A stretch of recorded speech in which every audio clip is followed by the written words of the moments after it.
bit sassy, a little bit crazy, a little bit classy. We got dreams and we got goals. We're just a couple of old sassholes.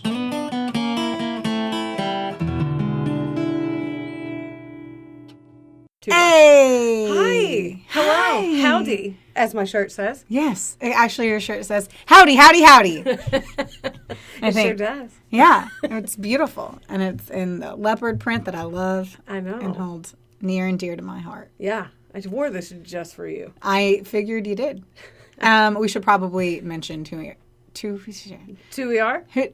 Two we are. Yes. I'm Brooklyn Maple. And I'm Heather Terry. And we are a couple of Sassholes, an awesome podcast that is about true crime, conspiracies, horrific things that then make you feel a little different afterwards. And then hopefully we try to sprinkle in a little bit of humor in there. Mine made me feel like a good person.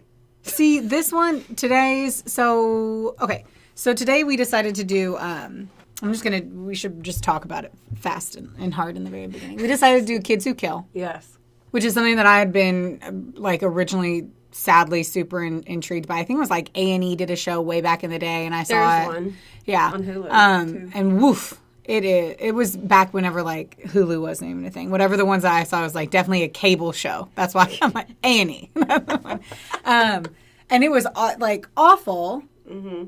And I don't know why maybe I have emotionally grown so much since then. Oh, I can answer this that, is yes. devastating. Yeah, it's messed with me pretty bad. Yeah. And because Will asked me on the way back from French Lick today, he's like, what's your story about today? And I told him, he goes, man, I'm sorry I asked. Yeah. He said, I didn't realize it was going to be so, we'll try to be funny, but. This one's brutal. I think what we're gonna have to do is we're gonna have to sprint into funny and then become solemn and then wrap it up with some funny. Okay, I noticed in the last episode when I was editing it that I laugh when I'm nervous, something makes me uncomfortable. I do it in life. Yes, you. I do it in life. You really do it in life. I do it in life. Don't you squint it at me? No, because you do it. Sis. I do. I know. But I do it at inappropriate times on the podcast, so. Sorry if anybody got pissed off about that, because it's generally that's probably why we lost 5 followers.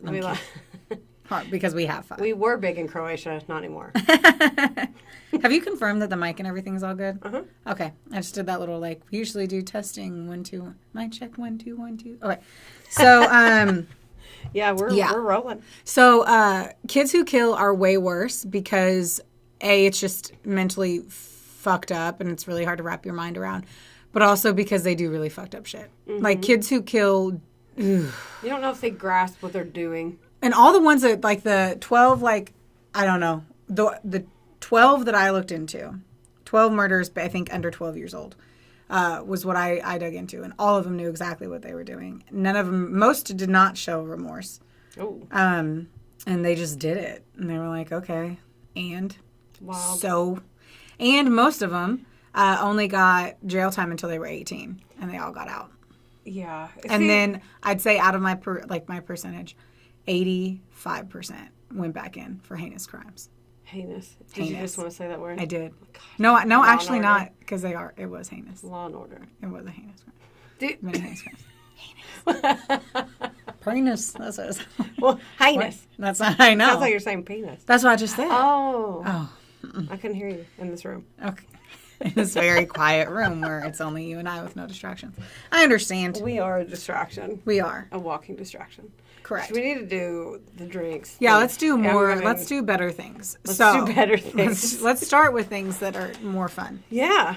I don't know. What do you want to talk about? Is there anything? You just got back in town. Oh, yeah. 10 minutes ago. I literally 10 minutes ago, I walked in my house, grabbed my laptop, pet my dog, and left again.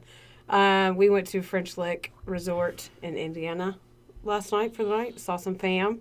I was just looking at the door. That was real creepy. What? That I looked at the door? You looked at the door like you were in Indiana, like the door was Indiana, and that you were inside of the door. It was weird. Anyway, just trust that it was weird. But. Yeah. I won some money at the casino. Hey! Will did not. It was because I was drunk and just kept hitting buttons. I didn't even know what I was doing. I know. I wasn't there, and I know. It was fun. It was large time. Good. Mm-hmm. Good. What did we do? Yours is your last full week at your job, your current job. I thought of that on the way here. Yeah. Yes. Are you excited? I actually thought about it today when I got out of the shower, and then I did something on my phone, and then I got nauseous, and my stomach started to hurt, and then I started getting uncomfortable, and then I decided to stop thinking about it. Oh, so good thing I brought that back up. Sorry. No, I'm in such a weird place. Like, it's just a weird place. I spent 7 years. At the end of the day, damn near 7 years. Shy just 2 months by the time it's all said and done. It's okay. But, yeah. I look forward to new challenges and opportunities and getting to be here. I am definitely committing myself to watching every video that's on the, like, portals early because it lets you and it marks you as complete. So I'm going to do some of the stuff that I'm sure will annoy them because it means that it'll all be done, and then that means it won't annoy them. They're ready for you to start. I know. Like usually the first like 2 days somebody starts, they're like, give them to HR. Oh, go over there and go do this. That's what I'm saying. You so I be can the show pony. Get in here. Show up. pony, Show up. show Show pony. out. What mascara do you have on? Is it the one we wear? No, this is El Maquillage. I love how you said that. The name of it. No, I know. I just had maquillage. And I had a croissant. No, it looks good because they look like natural, but not, like just enough. Yeah. Yeah. Cool. Thanks. That's what I've been using in my. Well, I busted open the other stuff for the conference on Friday. Busted it out. I busted it out. I got a fresh one. There's nothing like a fresh. Oh, nothing like a fresh mascara. Because she was getting a little chunky, clumpy. Always does. Always does. I mean, right after the holidays. All chunky. Just getting all fat and stretchy. Yes. So yeah. I'm gonna need a drink before we talk about this. Oh, I'm gonna need the fact 6 that drinks after it. I drank all the vodka in French Lick, Indiana. There's no more left. I'm Because not Grey surprised. Goose at the Legion was only $4, and they have a heavy pour. And if you get to the bottom of the bottle, At the Legion. I went to the American Legion up there. They have one? Yeah, my uncle used to be the commander, my uncle that passed away. So then I went, I'm like a celebrity in there. You're like a celebrity in every womb. Every womb. In all the every- wombs. I'm a celebrity in all the wombs. Rooms that you walk in. Wow. Wow. Man, I went to bed. I hydrated. I barely drank. I worked out, and I'm over here just like I know, I should be tired. the one tripping over It's life. because yesterday we went and we hiked after I worked out for an hour and so like I can barely move. My body hurts, and then I had to work out again because that's what happens when you work out daily. You have to fucking do it all over I again the have next to do day. that tonight, and I'm not looking forward to it. Yeah, I'm But not. the good part about French Lick and the bad part is that they don't have any late night food. Besides my cousin's bar and restaurant, and he was like, I can make you. And I was like, stop talking. You're not going to give me a pizza. You're not going to give me any chicken tendies, even though I really want them. Oh, I would have totally done it. I know, but then I got back to the room, and I was like, damn it. They don't have Yeah. anything. And Will's like, why are you looking at DoorDash? I was like, because they're going to have something. Nope. We need to invest. Dad was like, well, we're getting a Taco Bell. Oh, It was cute. that is cute. It's like, well, good. Lovely. There's nothing else to eat there after, like, 11. Well, now we know. Yeah. The more you know. Yes. Okay. Speaking of the more you know, I got this with you in mind. Bad part, I left it in the car, so it's a little warm. Good part, I got ice. So. All right, there were highs and there were lows in that one, sis. Highs and lows. Okay, these are pumpkin. Okay. Or just pumpkin. Pumpkinhead seltzer. They're pumpkin seltzers. This brings me exceptional joy. See, I told you I texted you from the liquor store. I wasn't even checked out yet, and I was like, oh, she's. Do you want to get pumpkin spice lattes after this? Yeah. Does a bear shit in the woods? Yes, I want to do. Are you just eating ice? Is there water? No, I just wanted to see if there was any water in there. Was there? No. Okay. So I just got my nose I wet like for the no little. reason. Yeah. The little pumpkin. So this is from Shipyard. The brand Shipyard is Brewing Shipyard. Company. The guy said his wife likes pumpkin shit, and that's a quote. The guy at the liquor store. I said, "Are these good?" And he goes, "I don't know. My wife likes that pumpkin shit." It's like Bubbly, crispy, pumpkiny. 2 grams of sugar, 2 Detroit. carbs, 110 calories. Yeah. Let's do it. Let's- I'm ready. Oh my god! I hope it doesn't taste like a Yankee Candle. Okay. What? This is if you go off the smell, shit's concerning. Oh That does not smell. shit! I stepped on that. That doesn't smell pumpkiny. Yeah, kind of just smells like dirt. It smells weird. For everyone that wants to know the color, it is indeed clear. Yeah. It'd be Looks like weird a if it was seltzer orange. water. I feel like it needed to be orange. You think? I was expecting an orange tint to it. Do you think it'd be a little bit much? Sis, it's a pumpkin head hard seltzer with a fucking flying horse guy with a... Do you think it being orange would be what would make it too much? The fucking whole thing is too much. That's a good... Is there any straws? No. Do you want me to go get one?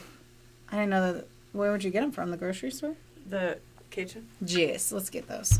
Okay. I'm just gonna leave that running so don't talk to it. I'm just going to keep talking by myself. So this is the Brooklyn podcast where I put the drink really close to the mic. Does that sound crisp? I bet it does. It smells like shit.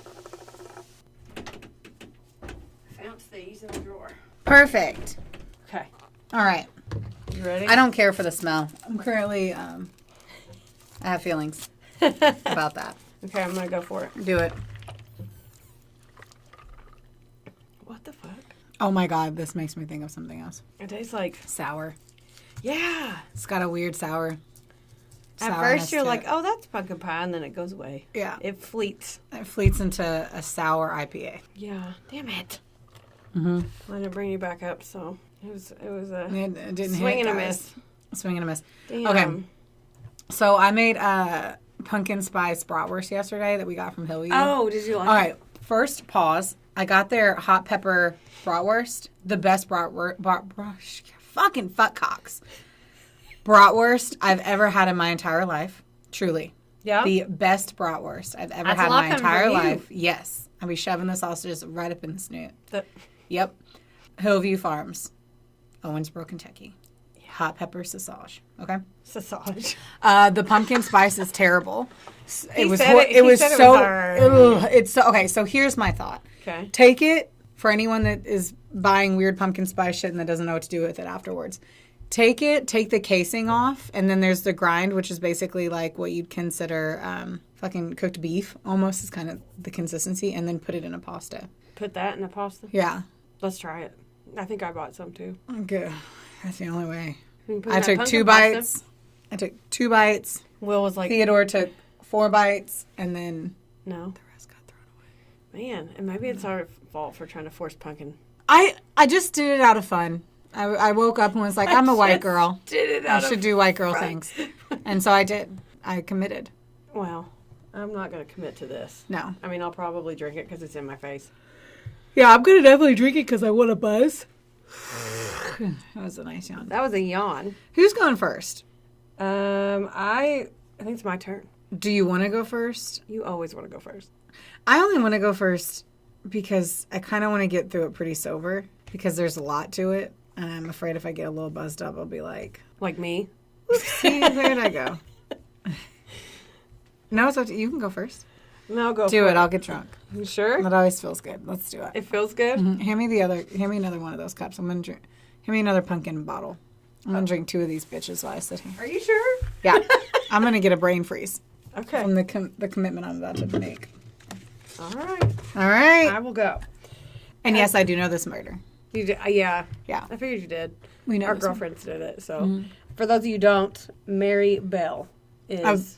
Real quick on the Yes. bottom of mine when I was scrolling through, it goes, "This makes Mary Bell look like a saint." My kids make your kid look like she was in Girl Scouts. Maybe you should go first then. Nice soft landing with my shitty story. No, yours is fucked up too. I know. A lot of everything's gonna suck. Okay. Buckle up, people. All right, here we go. Hug your kids. Sources, Wikipedia, our murder queens, my favorite murder. They did an episode on this. I completely forgot about that until I looked it up. Because it was like one You of the forgot? early ones. Uh-huh. Oh, They have over 300 episodes. I know, but you and I watched it. You and I listened to that one together on Yeah. a road trip to somewhere. And then all that's... Oh, we did. Jeez. Oh. Huh. And then all that's interesting.com. So this like messed with me pretty bad. Like I think I blocked it out of my brain and then I had to re-let it back in whenever I did this. We don't have kids. It shouldn't fuck with us. That's my mental thought on it. I mean, Because if I had a 10-year-old, I would come home and stare Well, in its eyes. that would- and yeah, be it like, would be- what do you think in there? Okay. it would be I'm way done. worse. But like it's basically a trigger warning for everything. Everything. guys. Every Every thing. trigger that we can pull, Yeah. we're pulling it. And also, you know, I like to look at like the backgrounds of killers and stuff like that. And I'm not. If it seems like I'm showing sympathy, I'm not. I just think that her childhood could have been better. So I just don't want it to come off like, because she legit is a psychopath, and she actually makes me question, like, can people be born evil? Because she's a little crazy. So don't think I'm sticking up for her. Mary Flora Bell was born on May 26 in 1957 to Betty McCricket. That was her mom's name. She was a well-known sex worker in their hometown in England, and she was 17. I wonder why she was well-known. Like a well-known how do you become a popular sex worker? I mean, I guess. What if they were like, she was not a well-known sex worker? I'd be like, well then. She only had like 1 or 2 clients. Yeah. Okay, anyway. Irrelevant, my bad. I know, I thought about that the way that they were. I'm going to hold on to those parts in this and make jokes. Please do. I'll do the best I can. That's what you always bring. That's why I'm trying. Will you Google her? I want you to look at her photo. I've already. You did? Yeah. Okay, the creepy She one. popped up on mine. Like, she literally was at the bottom of one of my articles. Well, she was the second child to Betty when she was 17. She would often travel to Glasgow to do her sex work. I guess that's where she was well known also. And leave the kids with their quote-unquote dad. That wasn't really her dad. They don't... That's when he was around, though. She would also just pawn him off with anyone, and she didn't really care how well she knew him. Like, even acquaintances, she'd be like, hey, I'm leaving. Watch my kid. Mary believed that her father was Billy Bell because he married Betty when she was a baby, but he was a violent alcoholic. He was in and out of jail for, like, armed robbery and stuff like that. According to... You mean he wasn't, like, a stand-up accountant? He was married priest. A sex worker? Stand-up. Usually, there's, I don't know, jobs like to stay within. Anyway, maybe a rapper. He was a rapper? He was a rapper named Billy Bell. Yep. Billy and Billy and the Bowl. Billy and the Bowl. Y'all need to look that at was that so story. weird. That was such a... That's a weird I listened one. to that one a lot. Because if y'all don't know, look up Billy and the Bowl. I don't remember his real That's his name. His whole name. Anyway. So according to Mary's aunt, she was a super unwanted child who was severely neglected. Right after she was born, Betty told the nurses to take this thing away from me. Like, yep. How would you feel if your mom told that? You would never know. Because you're a baby. Because you're a baby. Because you were just birthed. Well, maybe she has... shut up. Like, how would you feel if your mom said that to you? I mean, like, if you found out later that... When you bump into that nurse, you would never know. Or it's back to that whole... feel it. The not on the naked bod.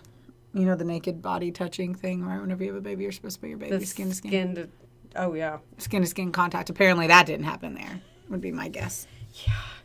So when Mary was young, she suffered several injuries while alone with her mom, and her family thought it was intentional, of course. Mm-hmm. For example, in 1960, she dropped her out of a first-floor window and then told everybody she fell.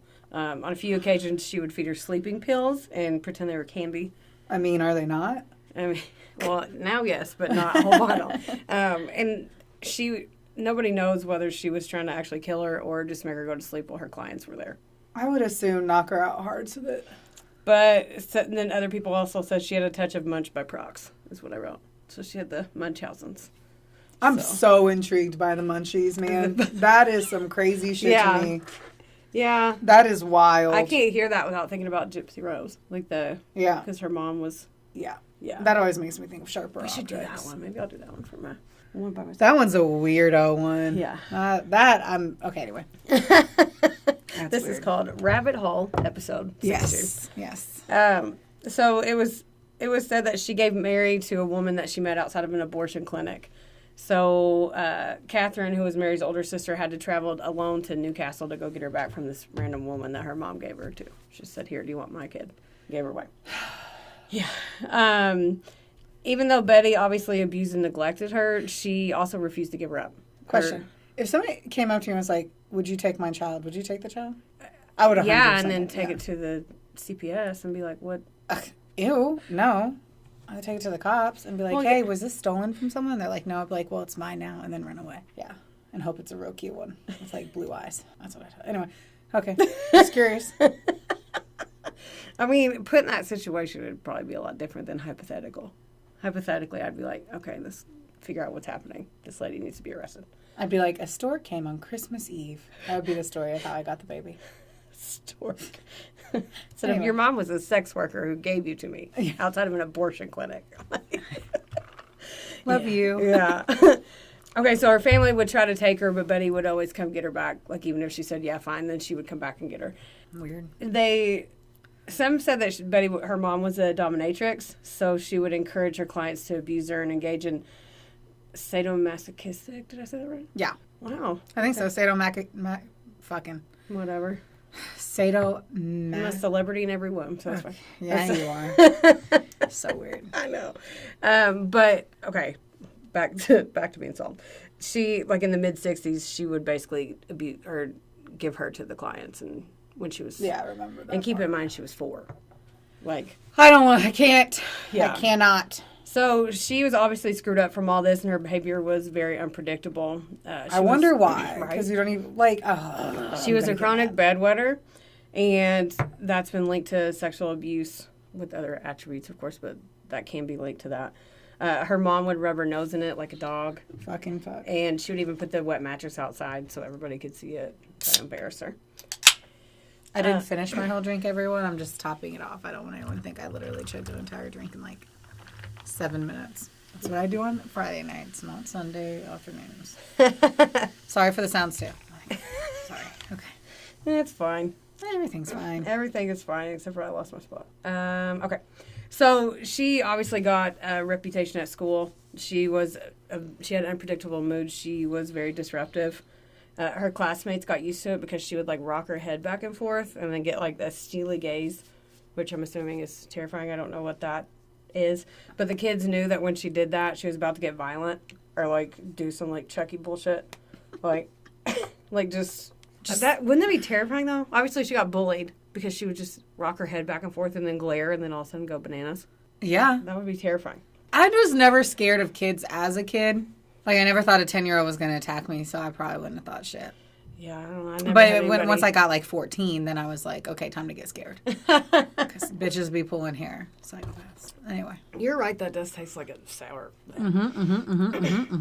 Okay, so on May 28th in 1968, this was the day before her 11th birthday, 2 young boys were playing in an abandoned house, and they found the 4-year-old body of Martin Brown.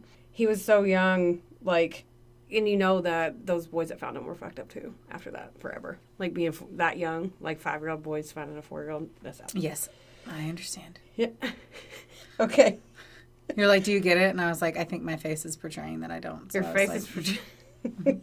So I just nodded and was like, Thank you. I needed that. I felt that you needed the validation of me thinking. I always need validation. A 5-year-old seeing a 4-year-old's dead body would be very trying for them in the future. Yes, indeed. Good. Okay. Mary Bell and her best friend Norma Bell, which they weren't related, they followed the 2 boys back into the house. When the cops got there, the cops basically had to drag them out.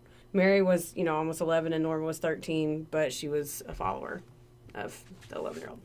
So, Martin's cause of death wasn't obvious at first glance, but they found a pill bottle nearby, so they thought that it might be an overdose. And he was 4. Mm-hmm. Okay. Yeah. They thought he might have just accidentally taken them, and they didn't know. But the very next day, Norma and Mary were playing, and they were at Norma's house, and Norma's dad walked in, and Mary was choking the shit out of her.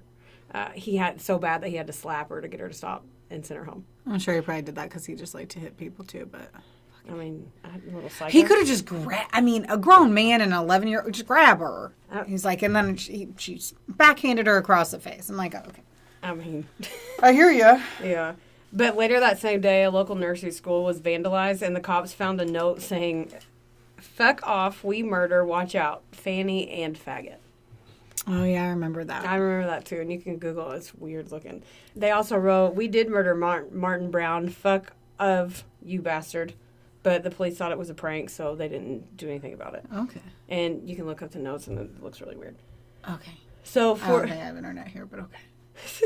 So 4 days later, Mary showed up at Martin's friggin' house and knocked on the door and asked Martin's mom to see Martin. And she said, "Oh, I'm sorry, he's dead." She goes, "I know, I want to see him in his coffin."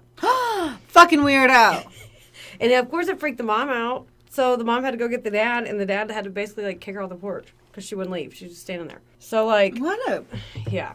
So 2 months later, 3-year-old Brian Howe goes missing.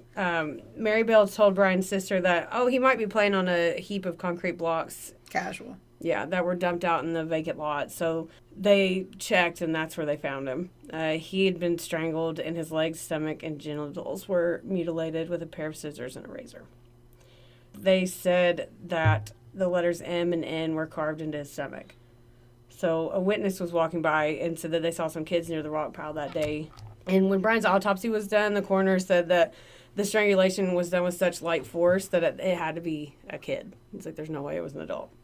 So they started interviewing all the kids in the neighborhood, and then they got to the little crazies. Oh, so their stories kept changing, and they finally honed in on them too, because they were the ones that acted the most guilty. So Mary, of course, freaked the fuck out of the cops because she was being such a little weirdo, and then Norma was doing the nervous giggle. They said she wouldn't stop laughing, which was it like you? Yeah. Oh, so weird. I think now she's the creepier one. What? That's, look at me like I'm crazy. No, but like, I wrote maybe the giggling granny. Like, maybe that's her grandma. Oh, my God. From last week. Okay, so whenever Mary figured out, like, oh, shit, they think I did it, she all of a sudden remembered seeing Brian with an 8-year-old boy. She made up a story saying that he'd hit the little boy and then he was playing with a pair of broken scissors. Okay. That's where she fucked up, though, because nobody knew that scissors were even involved in that because the cops didn't release that information at all. Mm-hmm, so it was like insider trading information. Oh, insider trading? Yeah. Uh-huh. She described them like to a T. Like, said they were rusty and broken and all this, like, little dumbass. And on top of that, the boy that she picked out a specific boy, like the 8-year-old boy, she said, and he was at the airport that day. So, like, documented. So, little Brian was buried on August 7th, and one of the detectives, Detective Thompson, was on the case, and he said he was there. And Mary was in front of the house when Brian's coffin was brought out. He said he was watching her the whole time, and he goes, "It was when I saw her there that I knew that I did not dare risk another day. She stood there laughing and rubbing her hands. I thought, my God, I've got to bring her in or she'll do another one." Oh, that's so bad. When she was arrested, they said you could definitely tell she was used to the crime life. Just that was painful. Life. Okay. What it was? Yeah, it was. You're like, ah. Well, it was kind of painful. I'm like, okay. Yeah, it was. But her deadbeat dad, I mean, she was around it all the time, so that when they arrested her, she said, "That's all right by me." And then they took her in because, like, that would just, an 11-year-old just being like, okay, cool, arrest me. That's just wild. This is going to piss you off, too. When she was in jail, there was this, it's animals. There's a stray cat that wandered into her cell. She picked it up, and the guard was like, "Put that down." And then she started squeezing the cat's neck and told him, "Oh, she doesn't feel it anyway. I like hurting little things that can't fight back." Little bitch. Another cop reported that Mary told her that she wanted to be a nurse when she grew up, and she said, "Because then I can stick needles into people. I like hurting people." Yeah. So, the guards actually liked her, and they said that she was super smart. Apparently. Oh, really? In between killing cats? Yeah. That's funny. Yeah, I know. Okay. Apparently she calmed down a tad when she was in there, and I'm sure, like, the structure probably helped her and the fact that her mom wasn't there. Like, yeah, she wasn't being passed around like a I don't know. You know, all my years and on a beach. On my certifications and training. Like a volleyball. Oh. Sorry. I just caught what you said. Oh. I mean, it's... okay. Anyway. She was scared to go to sleep because she was still a bedwetter, and so she was. So they said that she would stay up all the time. Okay, so at the trial, Norma was acquitted of all charges, while Mary was convicted of 2 counts of manslaughter. Like, Norma had a huge family support system, and she did a lot of. So, was Norman like Norman is what I think I just said. Norma like normal? Was it normal? No, Norma? Like, what? I don't know. See how I don't say that was painful? Say it. It was. It's painful in all the ways. No, but like, did she have a normal upbringing and everything? They didn't really a talk. Creepy friend? They didn't talk much about it, but the whole giggle thing was. I can't wait to talk about mine because you're gonna be like, what? Yeah. So about their youth. Yeah. I don't understand that part, but when she was on the stand, she did a lot of crying and blaming Mary, saying I didn't do anything, she did it, all that stuff. But Mary was doing the same thing, but her bitch-ass mom was there making a big scene. So she was wearing a blonde wig and was being like loud and flailing so hard that her wig would fly off in the courtroom. She would run out of the courtroom and then run back in. Oh my God. So she made it about her skank ass Munch self. by prox. Oh my God. You're Yeah. right. She did have the munchies. So that Mary was guilty, but that didn't help. Like, that didn't help them feel sorry. Couldn't they just kick her the fuck out? I don't know. I don't know. They should have. So, of course, the media went like a ham with her. So what year was this now? She was born in 56. We're talking about the 60s? Mm-hmm. Okay. Yeah, 68 maybe. I don't care about the actual year. I think it's 68. Were we high or what were we doing? That's what. Well, she's Sex and love? I was just trying to understand the I don't time know. frame. She was causing a ruckus. That's all I know. So Yes. the media went, like I said, they went crazy, and she became like the face of evil, like for a lot of years after that. Like, of course, she was all over Yeah. the place. The judicial system didn't even have a place for her because they never had to deal with an 11-year-old female. Like, they never had to send one to jail. What do you mean? Okay. I was like, what? I wasn't looking at you. It's okay. I had a stoic face anyway. Stoic. Come at me with your $10 words. I'm off the clock today. So she had to go to a separate area of the boys' juvenile detention center until she was in her teens. There were allegations of abuse from other inmates and some of the guards, but it wasn't investigated. I'm not sure. I mean, that's every prison. Yeah. In June of 1979, she was transferred to an open category prison, which I don't know what that means, but it basically was to prepare her for release back into society. So she worked as an admin or secretary, they said, and a server, but she was under supervision, but she got to work while she was in her last year of jail. But, like, could you imagine walking into it, like... Okay. Let me hear it. Lay it on me. We're going to talk about mine later. Mm-hmm. And I just want to say, out of all the shit that I've read... Okay. Once more, because in order to pick a story, it means you have to read a lot of fucking stories. Yes. They let all these kids off. And here is what fucking tickles my pickle, if you will. I don't understand how, if a child murders someone, the assumption isn't that the child is broken. And I say this like that they could be at some point rehabilitated, blah, blah, blah. But that's likely something truly, truly wrong. And that, like, they shouldn't be coming back into society in most cases. They should be held a lot, like, these kids are getting, like, fucking from elementary school until high school, and then they're out back in society at the time where their fucking minds are, like, not in the right place to be doing it. Yeah. It blows my mind that they don't get more time. Blows my fucking mind. Yeah, it was kind of surprising because I couldn't... It's like rape. You don't get shit time for rape. You get more time for a fucking dime bag of weed in your car. Yeah. Unbelievable. I'm going to flip. Where's a desk? I'm going to fucking flip it. I'm going to go outside and find some tires. Flip them tires right down the street. It did surprise me because I forgot the details of this one. Mm-hmm. So, but like, could you imagine knowing that the admin at your job did that? I would freak out. That's what I'm saying. If your company doesn't do background checks, it's very likely they have pedophiles and rapists and serial offenders already there. Oof. But so sorry, cut back in. No, go back in. I don't want to keep going. Yeah, she was released in May of 1980 at the age of... I just bit my tongue. Okay, she was released... I'll just cut that out. She was released in May of 1980 at the age of 23, and she had only served 11 and a half years almost. For killing a 3-year-old and a 4-year-old. Yes. Okay. So the court granted her anonymity. By giving her a new name and a new life somewhere in like another country. But 4 years later, she had a daughter, and her daughter didn't know. So someone fucked her. Mm-hmm. Someone put their penis in there. Yep. But no, I know who she was. Like, they didn't know. So 4 years later, she had a daughter who knew nothing about her mother's past until 1998. Reporters found her. Her daughter was 14. So they printed all of her shit. So Mary went, well, I don't know what her name is now, but Mary fought to get anonymity for her and her daughter for life. It was only supposed to go till her daughter was 18, because after she got pregnant, she was like, well, what about my kid? So then they said, well... Maybe she should have thought about that before she murdered a 3-year-old and a 4-year-old. Until she's 18. With her bare fucking hands. Right. And I'm assuming, because I think that she's a grandma now, too, and I'm assuming they did the same for her grandchild, because they haven't released much about, because she went back into hiding again. So the same year, she collaborated with an author and released a book accounting her life before and after the crimes called Cries Unheard, The Story of Mary Bell. Sounds like a whiny little bitch.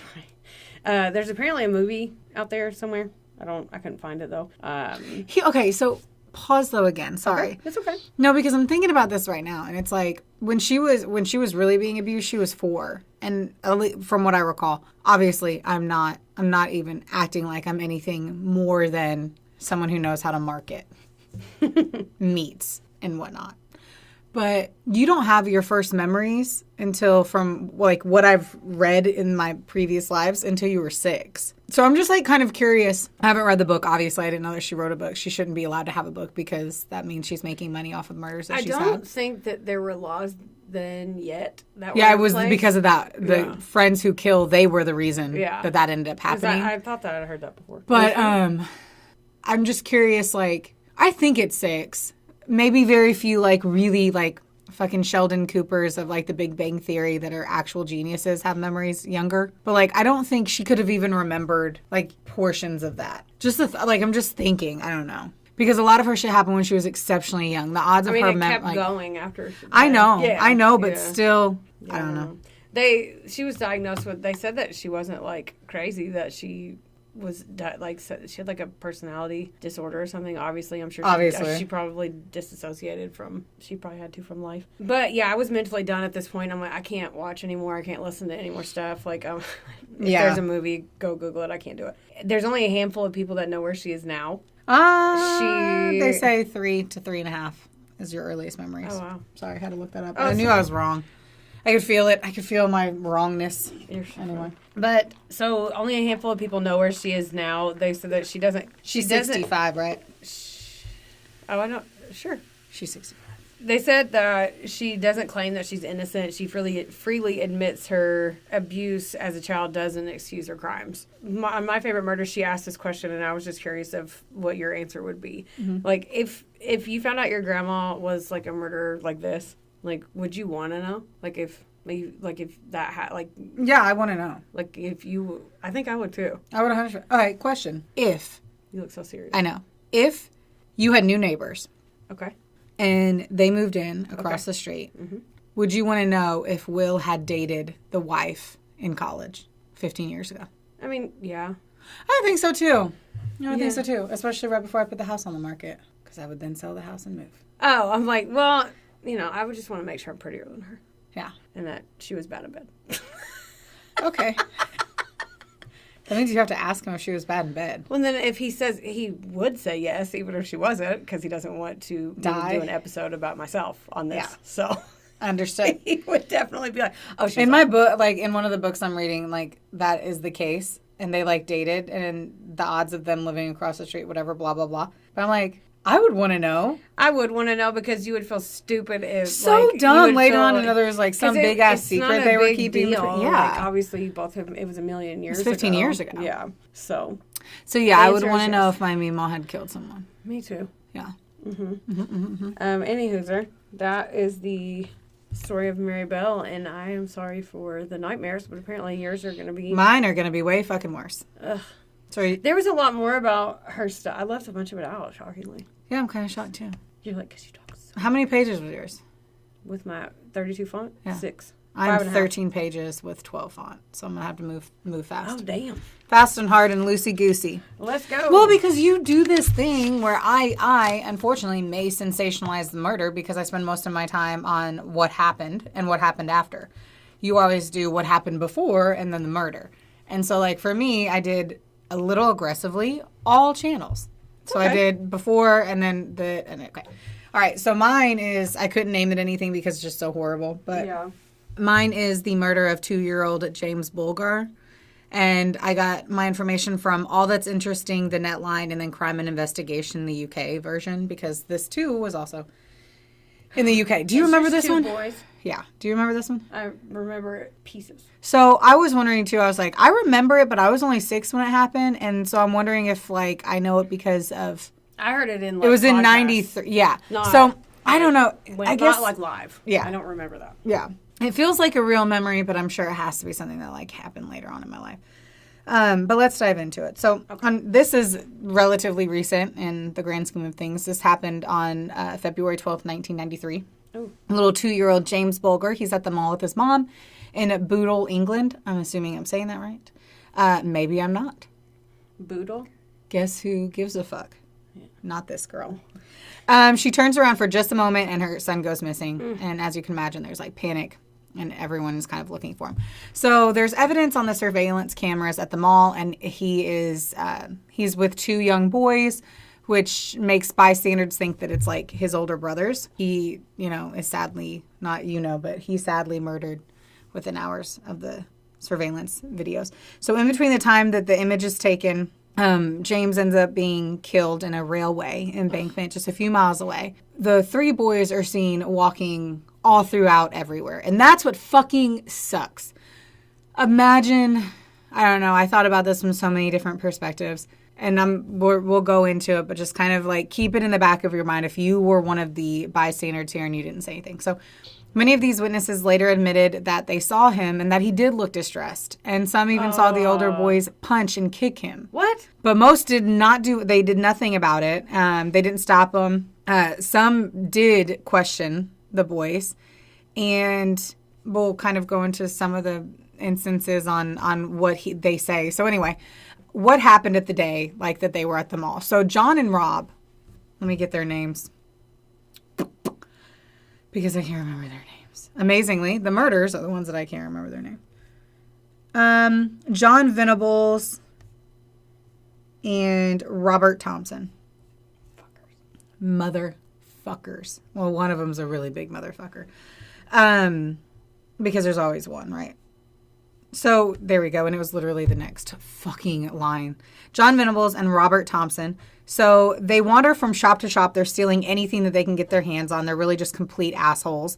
They toss their stolen items like down the escalators. They literally do it just for fun. So at some point, and for reasons that we'll never understand, they never explain why they do this, even all the decades later. They decide to steal someone's child. I know.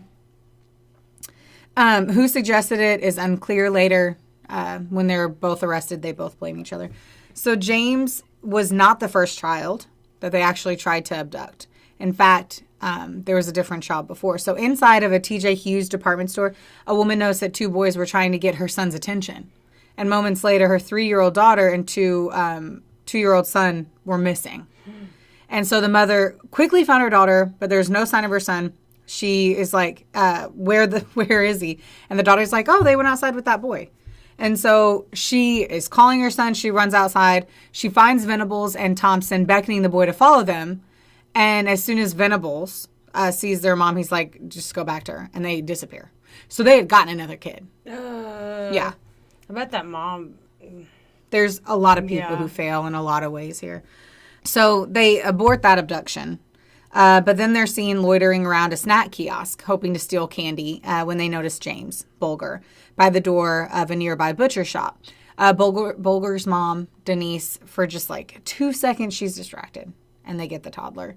They took him by the hand and they start walking through the mall. And so... How old were they again? They were 10. What? And he was 2. And so... That's several... Oh, okay. So several of the shoppers, they remember seeing the trio. Sometimes Bulger would run ahead and Venables and Thompson would like yell back and be like, come on, baby. And they were caught on the surveillance camera leaving the mall at 3:42 p.m. By this time, Denise is panicking, the mom. She had thought that her son was by her side when she was taking that order. When she looked down, he was gone. She found the mall security personnel, described her son. At first, they announced the boy's name over the mall's loudspeaker. By 4:15, however, there's no sign of him. He's gone.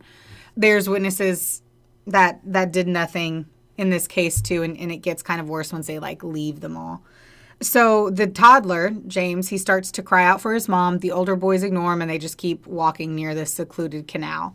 So at the canal, they drop him on his head. And they leave him on the ground crying. What?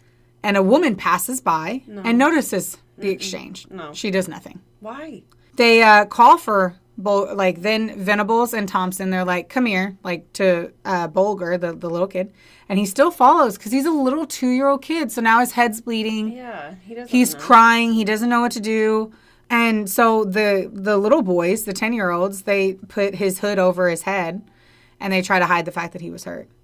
Nevertheless, they're walking by people still. So passerbys can see that he is partially covered, that he is...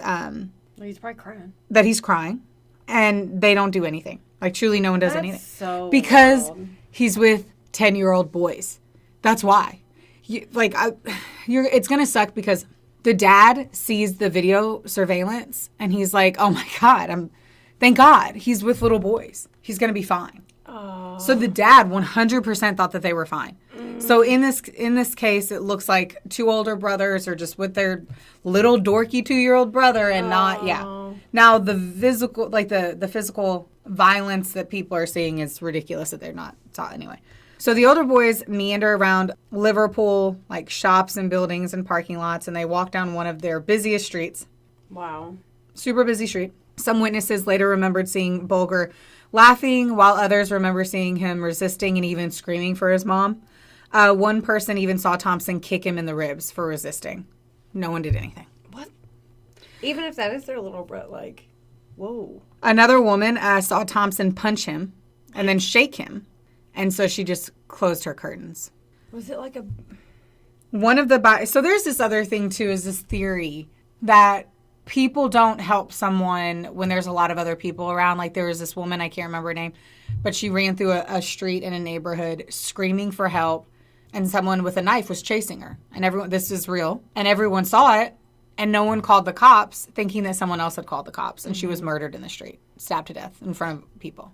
Was that in New York? I have no idea. I don't think so because it said it was in a neighborhood, and I don't feel like there was one that was similar to that, too. I'm sure. So one bystander provided a glimpse of hope for 2 fucking seconds. An elderly woman saw the little boy crying and noticed his injuries, and she stops him and is like, what's wrong? And they're like, we just found him at the bottom of the hill. She was like, oh, okay, and walked away. Yeah. So then the woman told the boys to take the toddler to the nearby Walton Lane police station, is what she tells them to do. And she calls out to them once more as they walk away, but they didn't look back at her. So she was concerned, but another woman nearby said that she heard James laughing just moments ago, and so the both assumed that nothing was wrong. Yeah. So later that night, one of the women saw the news, and she, like, that kid had gone missing, and she calls the police, and she is, like, devastated. Because they probably lived their whole lives thinking, like, they let a 2-year-old die because they didn't act. Yeah, you wouldn't be able to bounce back. That would be really hard. Yeah. And so not long after that, he's almost rescued again. A woman who's concerned for the toddler told Venables and Thompson that she would take the child to the police station herself. But when she asked another woman nearby to look after her daughter while she did so, that woman refused because her dog didn't like children. And so they got away again. It sucks how many different moments, like, could have been saved. So then they walk into 2 different stores where they interacted with shopkeepers who, though suspicious of the older boys, let them go. They came upon 2 older boys that they knew. The boys asked who the toddler was, and Venables replied that he was Thompson's brother and that they were taking him home. So then they arrive at the railway. The boys hesitated, perhaps reconsidering what they were about to do, and they did briefly turn away from the embankment. But then for whatever reason, they turned back around to the privacy of the deserted railway. And the murder takes place between 5:45 and 6:30 p.m. So Venables and Thompson had brought blue paint that they had stolen from the shopping mall, and they splash it into his left eye. Then they kick him, and they pummel him with bricks and stones, and they stuff batteries. I hate this. They stuff batteries into his mouth. They eventually hit him over the head with a 22-pound iron bar, which resulted in 10 skull fractures. All in all, he sustained 42 injuries to his face, head, and body. He was so badly battered that they have no idea exactly what killed him. Eventually, they place his body, I don't want to say that he was dead at this point, across the train tracks in hopes that somehow it would look like an accident. And then a train rolls through and cuts him in half. This is awful. It's awful. All of this is awful. Awful. Okay. Yeah. Absolutely awful. I'm sure there's a lot more horrific details. Yeah. Than that was already bad enough. Yeah. So the next day, the police searched the canal where the boys had been seen earlier in the afternoon from the eyewitnesses and everything there. All of the searches are leading to nothing. With little to go on, the parents were suspects initially, which is ridiculous until they saw the footage. The small boys looked like they were maybe 14 in the video. And that's why the dad was so relieved. He was like, I looked at Denise and I smiled in relief. He's going to be all right, Denise. I said, he's with 2 young kids. He's going to be all right. I mean, I get why he Yeah. thought that. The search ended 2 days after his disappearance when 4 children found the 2-year-old on the train tracks. Just 200 yards from the nearest police station. Yeah. So, all the instruments used in the attack were found strewn around the area. The iron bar, the stones, the bricks. All of them were covered in the boy's blood. The stolen tin of paint was found nearby. With some evidence in hand and the knowledge that the James Bulger killers were likely 2 children, the police checked nearby schools' absentee lists because this happened during a school day, and they had skipped school to go do it. Had to be naughty. And amazingly enough, like, some parents called in reporting their own kids. Shit. Like, because they didn't know. Well, I'm glad somebody fucking started doing something. Yeah, accusing your kid of bad murder, story. and Yeah, then but at least- they didn't do it. Well, I mean, at least somebody tried to do something in your story, because so far no one fucking... Yeah. Ultimately, it was an anonymous phone call to the police that implicated John and Robert. The caller told the police that they were both absent from school on Friday and that they themselves had seen blue paint on the sleeves of Venables' jacket. I wonder who called. I do too. I do too. The police then visited both children's homes and discovered blood on Thompson's shoes and blue paint on Venables' jacket. So despite the evidence, however, Venables and Thompson weren't initially the authorities' prime suspects. They were focused on kids who already had violent records. And once more, they were aiming at like 14-year-olds because of the video camera. The interviews lasted several days until Venables eventually confessed. I did kill him, Venables said. What about his mom? Will you tell her I'm sorry? What? Robert Thompson, on the other hand, did nothing. He was like, he totally denied everything, said one of the detectives. But in the end, he shot himself in the foot by giving me a detailed account of what James Bulger was wearing. That's how he, yeah. Nevertheless, throughout the whole process, Thompson remained chillingly unfazed, earning him the nickname the boy who did not cry from the press. Oh. That's Thompson, okay? Okay. Thompson was the chilly one. So Venables and Thompson were both charged. 9 months later, the trial began. Outside the courthouse, people were like, fucking eye for an eye, motherfucker. They were like, kill those kids. Whoa. Yeah. I mean. Yeah. And then they got more pissed off because they saw that Thompson literally acted like he did not give 2 fucks. He was not remorseless at all. And Venables, he had hysterical outbursts throughout. Like, little boy, he struggled a little bit more. I'm going to try to stop where I'm on page 8 for me. I want you to see their faces. Okay, here's a little boy. Oh my god. Cutest boy in the whole world. Venables. Oh my god. Look how adorable Thompson was. Yeah.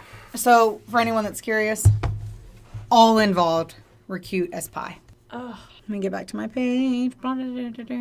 Okay. Okay, so then there's a book, As If, A Crime, A Trial, A Question of Childhood, that points out Venables had a temper and had been known to lose control and had done some pretty weird things and was likely the instigator. So moreover, the court-appointed psychiatrist determined whether or not the kids were sociopaths, but they were never able to uncover any concrete motives for what happened. They never said either. Never the said. Kids. Nope. Motive aside, Fucking wild. both John and Robert were convicted, making them the youngest to be convicted of that crime in Britain in 250 years. As the jury foreman read the verdict, Venables and Thompson were sitting in an adult court dock that had been altered so that the boys could see over it. Oh. Venables and Thompson were then sentenced to serve at Her Majesty's pleasure, as is standard protocol for juvenile offenders convicted of murder or manslaughter. This indefinite sentence has no maximum but does have a minimum to be determined on a case-by-case basis. So in this case, they got 8 years, in which the boys would be 18. What? At that point, they would be reassessed and whether or not they could come back and Okay. if they were going to be a danger to society or not. Okay. Both of them showed no violence or bad behavior in prison. They served their term without incident. So when the 8 years were up, both of them were released, and that was in 2001. All right, so upon their release, what happened after? So John Venables and Robert Thompson were given new identities and granted legal anonymity for life, due to the public fury that surrounded their trial and the danger of citizens hunting down the infamous James Bulger killers in order to take vengeance. So to date, no significant attempts at vengeance have been made. His mom says that she is still paralyzed by hatred. And his dad, from what I can tell, has basically been like, he says, sometimes you feel like you're having a heart attack. It's just a big knot in your chest that's been there since day one. Anyway, okay, in 2010 he was, sorry. He does try to go, we'll get to it because it'll go into it, but like the dad never, like, poor guy. So in 2010, Thompson is believed to be assimilating back into society and living a quiet life. The same cannot be said about Venables. So Thompson, right? Was he the chill one? The sad one. Right? Yeah. Yeah, right? And Venables was the naughty one, right? I'm trying to remember. I think it was Thompson. Thompson was the one. Hold on. I don't remember. Let me scroll back up. I'll show you. Venables was the one who had the hysterical outburst, and Thompson wasn't. The bad one. Okay. Right. Well, they both are bad, but. Okay. So. Okay. Venables is the bad. Like, Venables was the one that was crying out and all that shit, and Thompson was the cold one. But in 2010, Venables was in prison again for downloading images depicting various kinds of sexual abuse being inflicted upon male toddlers. What? He became eligible for parole in 2013, at which time Ralph Bulger, the dad, told the parole board that he couldn't forgive his son's killers and that Venables should not be released. That's where he said that you feel like you're having a heart attack. Nevertheless, Venables was indeed released. But in November of 2017, he was again imprisoned when more child abuse images and a pedophile manual that had provided instructions on how to have sex with kids was discovered on his computer. Ew. He was sentenced to 3 years and 4 months in prison. Stop. Not far from half of the time that he had served for killing. Yep. So digging deeper into their lives now. As we mentioned, in 2010, reports had stated that Robert had reintegrated into society and had built a healthy relationship with the community in the Northwest. So the report said that Robert is openly gay and he's in a long-term relationship with a partner who knows his real identity. Thompson hasn't reoffended per the terms of the release, but authorities believe he masterminded the plan that led to James Bulger's death. Robert had no father figure, as his dad had abandoned the family 5 years before the murder. His mother had treated her depression with heavy drinking and once tried to commit suicide. One of the investigators who talked to Thompson described him as street smart and clever. I don't know how he was doing in school, but he was switched on and he was trying to con me, trying very hard, the investigator said on Channel 5's Lost Boy, The Killing of James Bulger. In his confession, John stated that it was Robert's idea that they kill Bulger. The 7 years he spent in detention helped Robert, as he is yet to reoffend or violate the terms of his release. Having a partner that's comfortable with his identity must have helped a lot. Dr. Ian Cumming, who's a psychiatrist, talked about it and about the difficulties people with fake identities face in building relationships. So much about people's interactions with others is built on trust, and if what you're doing and who you are is not really correct, then it's quite a lot of strain on the individual. I never thought about that. He was like, you've got enormous burdens to carry around. So John requested not to be released from prison for fear that he may reoffend. And that was John's first brush with authorities after his release came after a bar brawl in 2008. Police dropped the charges against him after he agreed to enroll in alcohol awareness course. 3 months later, he got off with a warning after police caught him in possession of a small amount of cocaine. 2010, he was arrested for possessing what I told you about, the child sexual abuse stuff. He was sent back to prison. He got a new identity. And Harry Fletcher, probationary officer, talked to him about like how he just struggled with like keeping his identity a secret. I don't know if I feel like he goes back again. Like he sucks. He goes. They both. He sucks. This is my own fault. He allegedly told police. I've had urges. I'm inquisitive, and he requests. He goes. The children depicted were often very young and vulnerable. That was someone else. Anyway, he didn't want to like get out of jail either. He was like, I'm gonna rape a kid. Pretty much. Like this other one was like, I'm. Yep. Ooh. Yes, they talk about. I'm sorry. I'm trying to like get through. I'm trying to get through this pumpkin head. Mm-hmm. So anyway, he is all in and out of jail. Ralph, his dad, tries to keep him in there. There's not really too much that he can do, but the guy's also like, I really shouldn't get out of jail. So Thompson saw his mother and siblings subjected. This is what was interesting too. So Thompson, a little bit of a shitty upbringing. Mm-hmm. Venables, awesome life. That's nothing. Wild. So Thompson saw his mother and siblings subjected to severe physical and sexual violence at the hands of his father. He was also beaten and molested by the man. The bullying and the violence continued after his father left, with the brothers turning on themselves. And then his mom turned to alcohol. Venables had no violence at home, though. He wasn't known to have been bullied at school at any point. If anything, he was the one likely to bully others. For domestic violence to be the only or prime driver would require a narrative whereby Thompson was the ringleader who commanded Venables to obey him. And in this theory, like, no one can figure that one out.